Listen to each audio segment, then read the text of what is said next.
What's your message also to those protesters who saw that video in a completely different way than you saw that video? Well, first of all, I think if you watch every angle of that video, there is one angle where if you squint, you can maybe tell yourself that it's not clear what happened. But when you look at all angles of that video, it is very clear that her vehicle went right for the guy. She actually collided with him. And then that's, of course, when he fired his shots. That's obvious, okay? So what I'd say to the protesters is, by all means, protest peacefully, but make this about ideas. Make this about disagreement with our policy.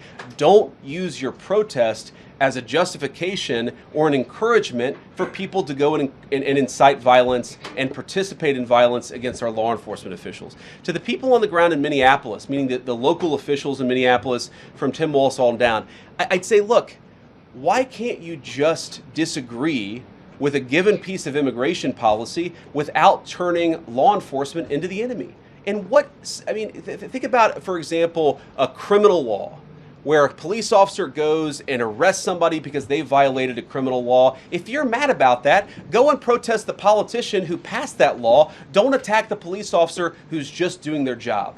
We had a wide open border under Joe Biden. I happen to think it's a good thing the President of the United States has closed it down. If you think that's a bad idea, criticize this administration for a policy decision. Don't attack our people for enforcing the law, because I guarantee you go to ICE, there are black people and white people, there are Democrats and Republicans, they are patriotic Americans who are trying to enforce the law. Attack me, lay off of our ICE agents. Yeah, in the blue, all the way, yeah. Yep, thank you, Mr. Vice President. You called on Tim Walz to resign. Can you lay out the case as to why he should step down? Well, look, I think Tim Walz should resign because it's very clear either that he knew about the fraud in Minneapolis, he knew about the welfare fraud, or at the very least he looked the other way. I mean, this is not like Lex Luthor, right? This is not movie villain fraud. This is the lowest IQ possible fraud. This is, we're going to take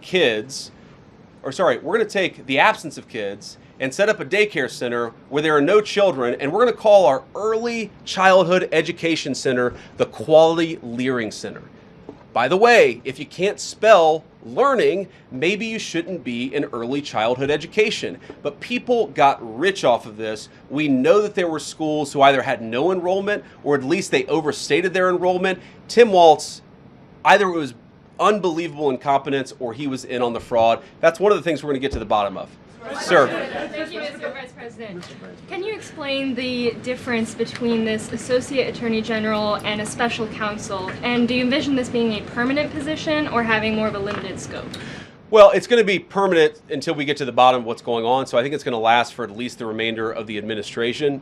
What's different about it from a special counsel is, if you remember, the Jack Smith case where the special counsel was found unconstitutional, one of the big issues there is that that person was not an appointed person, completely aside from all the other issues that the person was a lunatic and that the case had no merit. There was a fundamental constitutional issue, which is that he had not been appointed by the president and he had not been confirmed by the United States Senate. An assistant attorney general, what that's going to allow us to do is appoint this person, have them confirmed by the Senate. That's one difference.